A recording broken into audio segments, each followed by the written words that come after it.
أجمل منك لم تر قط عيني وأطيب منك لم تلد النساء بسم الله الرحمن الرحيم السلام عليكم ورحمة الله وبركاته প্রিয় সম্মানী শিক্ষার্থীরা ও অভিভাবকবৃন্দ সবাই কেমন আছেন? আলহামদুলিল্লাহ, আশা করি ভালো আছেন। তো আজকের ক্লাসে আপনাদের সবাইকে আবারও স্বাগতম। আর আজকের ক্লাসে আমাদের মূল পড়া হচ্ছে মদ্দে লাজিম কালমি মুসাক্কালের কায়দা। আমরা ইতিপূর্বে মদ্দে লাজিম হরফি মুখাফফ কায়দা সম্পর্কে জানছি, তারপর মদ্দে লাজিম হরফি মুসাক্কালের কায়দা সম্পর্কে জানছি। আজকে হচ্ছে আমাদের 3 নম্বর কায়দা মদ্দে লাজিম কালমি মুসাক্কাল। বলো মদ্দে লাজিম কালমি মুসাক্কাল। মদ্দে লাজিম কালমি মুসাক্কাল। হ্যাঁ, তো আমার সাথে পড়ো। মদ্দে লাজিম কালমি মুসাক্কাল। মদ্দে লাজিম কালমি মুসাক্কাল। মদ্দে লাজিম কালমি মুসাক্কাল। মদ্দে লাজিম কালমি মুসাক্কাল। কালিমার মধ্যে কালিমার মধ্যে কালিমার মধ্যে মদের আরবের উপরে চিহ্ন মোটা। কালিমার মধ্যে মদের আরবের উপরে চিহ্ন মোটা। কালিমার মধ্যে মদের আরবের উপরে চিহ্ন মোটা। বামে তাশদীদ বামে তাশদীদ বামে তাশদীদ মদ্দে লাজিম কালমি মুসাক্কাল। ডান দিকের হরকতকে চার আলিফ টানিয়া পড়িতে হয়। চার আলিফ টানিয়া পড়িতে হয়। উদাহরণ দিয়ে খেয়াল করো। আমরা পড়ছি কি কালিমার মধ্যে। কালিমার বাংলা অর্থ হচ্ছে শব্দ। কি বলো? কালিমার বাংলা অর্থ কি? আচ্ছা, দাব বাতিল এটা একটা শব্দ, এটা একটা কি অর্থ? এটা একটা কি কালিমা? এটা একটা কি কালিমা? এখন কালিমার মধ্যে মুদারাব আসেনি? আছে। কোনটা? জবরের বাম পাশে খালি আলিফ।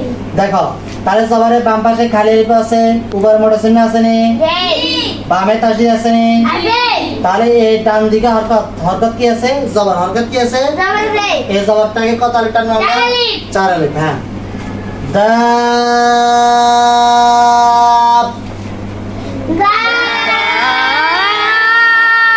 দাল জবর বামে খালি আলিফ উপরে মোটা চিহ্ন। বায়ে তাশদীদ দাব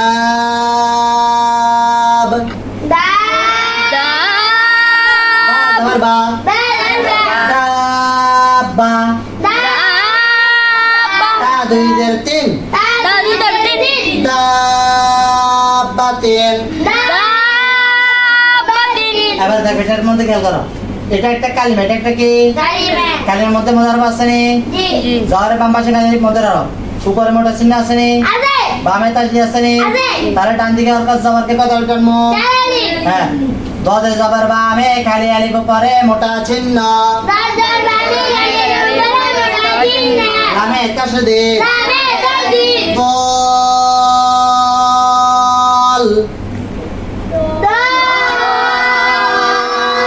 লাম দিয়ে জবর লান দলান।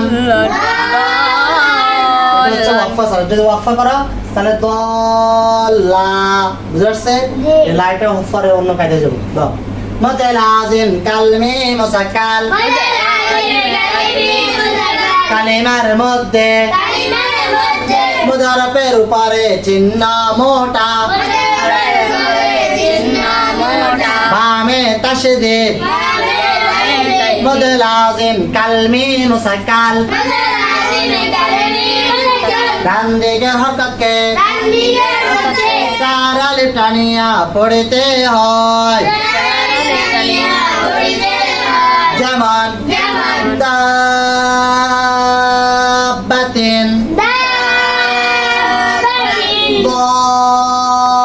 দাল্লান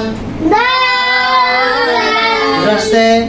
তাহলে বলো আজকে পড়া আমাদের কি মধ্যে লাজিম কালমি মুসাক্কালের কায়দা। বলো মধ্যে লাজিম কালমি মুসাক্কালের তোমরা যারা ভিডিও দেখতেছো তোমরা এটাকে কি করবা ভালোভাবে মুখস্থ করবা। আর মুখস্থ করার পদ্ধতি কি আমি যদি করবা আরেকটা কায়দা আরেকটা ক্লাসের মধ্যে বলছি আজকে আবার বলে দিই। মধ্যে লাজিম কালমি মুসাক্কাল এটা পড়বা কয়েকবার। তারপর পড়বা কালিমার মধ্যে কালিমার মধ্যে কালিমার মধ্যে এটা পড়বা কয়েকবার। তারপর মুদারাবের উপরে চিহ্ন মোটা মুদারাবের উপরে চিহ্ন মোটা এটা পড়বা কয়েকবার। তারপর এটা পড়া শেষ হলে দুটোটা একসাথে কালিমার মধ্যে মুদারাবের উপরে চিহ্ন মোটা কালিমার মধ্যে মুদারাবের উপরে চিহ্ন মোটা কালিমার মধ্যে মুদারাবের উপরে চিহ্ন মোটা এটা পড়বা। তার বামে তাসদিদ এটা হচ্ছে কয়েকবার পড়বা। তার মধ্যে লাজিম কালমি মুসাক্কাল মধ্যে লাজিম কালমি মুসাক্কাল ডান দিকে হরকতকে চার আলিফ টানিয়া পড়িতে হয়। ডান দিকে হরকতকে চার আলিফ টানিয়া পড়িতে হয়। যেমন যেমন যেমন দাব্বাতিন দাব্বাতিন দল্লান দল্লান উদাহরণগুলোকে বানান করে পড়বা। বুঝতে পারছেন? তো তাহলে ঠিক আছে আজকে ক্লাস হচ্ছে এতটুকু। সবাই ভালো থাকবা। আল্লাহ হাফেজ। আসসালামু আলাইকুম ওয়া রাহমাতুল্লাহি ওয়া বারাকাতুহু।